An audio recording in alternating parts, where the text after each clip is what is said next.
त्याला तुम्ही जे परभणीला भाषण केलं होतं त्या संदर्भात धनंजय मुंडे यांच्या समर्थकांनी आंदोलन केलं आणि त्याच्यानंतर तुमच्यावर परळीमध्ये गुन्हा दाखल करण्यात आलेला आहे काय सांग ही तत्परता धनंजय मुंडे यांनी आणि त्याचे ते जे गुंड टोळ्या पाळल्यात त्यांनी लोकांच्या पोरांचे हत्या करण्यासाठी, खंडने वसूल करायला, गुंडगिरी करायला, तर ती तत्परता त्यावेळेस संतोष देशमुखांचा खून झाला होता त्यावेळेस ती तत्परता दाखवणं गरजेचं होतं. 2 दिवस त्या बिचाऱ्याचा मृतदेह पडून होता केजच्या हॉस्पिटलमध्ये, पडून अक्षरशः, आणि पूर्ण गाव मस्साजोग गाव हे रस्त्यावरती बसलेलं होतं.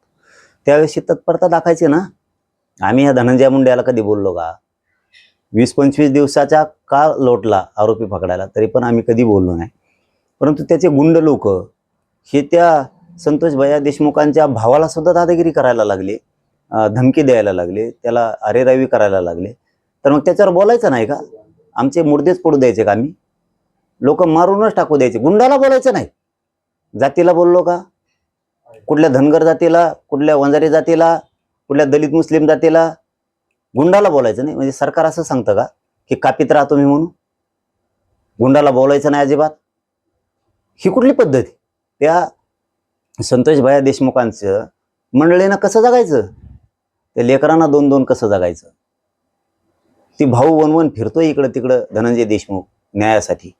आज त्याला जर धमक्या यायला लागल्या तर एवढा मोठा समाज असून मायबापाच्या भूमिकेत समाज येणार नाही का? त्या लेकराला पाठिंबा नाही द्यायचा, पाठबळ नाही द्यायचं, गुंडाला पण बोलायचं नाही? ही कुठची पद्धत यांची? ही संघटित गुन्हेगारी, हे नेटवर्क टोळीचं प्रचंड मोठं उभा केलं यांनी. हे याचा नायनाट नाही झाला पाहिजे. आणि त्यांच्या जातीच्या लोकाला वाटत नाही का याचा नायनाट झाला पाहिजे?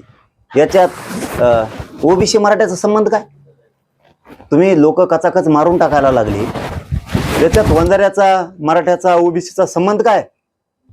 तुमच्यावर वेळ आली की ओबीसी, तुमच्यावरची वेळ गेली की फक्त तुमचेच. ही कुठली पद्धत आहे? म्हणजे खुन होऊन बोलायचं नाही, मग तर अवघड झालं. तुम्ही मुद्दामून वंजारी ओबीसी नेते जे आहे ते आता करताय, लढाई आता आरक्षणाची राहिली नाही असाही आरोप ओबीसी नेते करतायत. अरे आरक्षणाचीच आहे ही लढाई, आरक्षणाचीच आहे. आरक्षणाची लढाई कमी कधीच होणार नाही. आमच्या लेकराच्या हातातोंडाला आलेला घास आहे, त्याच्यासाठी 25 जानेवारीला आमरण उपोषण आहे सामूहिक, ते होणार आहे. ते आंदोलनाचे पण तुम्ही लोकच मारून टाकायला लागले तर बोलायचं नाही का? याच्या जातीचा संबंध आला कुठं? याच्या जातीचा संबंधाचा काय संबंध? हे काय? हे धनंजय मुंड्या जातीय तेढ निर्माण करायला लागला राज्यात जाणून बुजून. कारण टोळ्या तो पाळतो, गुंड खंडाने वसुले करणारे तो पाळतोय, आणि नावं दुसऱ्याला ठेवायला लागलाय, जातीवादी दुसऱ्याला समजायला लागलाय. आता आंदोलनात का उभा करायला लागला धनंजय मुंड्या? फोन करायला लागला, परत ओबीसी नेत्याला फोन करून सांगतो माझ्याकडून उठा म्हणून, बोला. जातीय तेढ ह्यो करायला लागलाय, कारण लोक मारून टाकणार. आणि संयम आम्ही, गुंडाला बोलायचं पण नाही आम्ही. वा, म्हणजे तुम्ही आमचे लोक मारू टाकायला लागला तरी बोलायचं नाही? तुम्हाला आमच्याकडून धक्का सुद्धा लागत नाही कधी, तरी तुम्ही आमच्याच लोकांवरती दादागिरी करणार? हे कस काय सहन होणार आणि कस काय समाज सहन करीत? मी गरिबासाठी लढणार आहे, मी हटणार नाहीये, मराठ्यांसाठी लढणार आहे.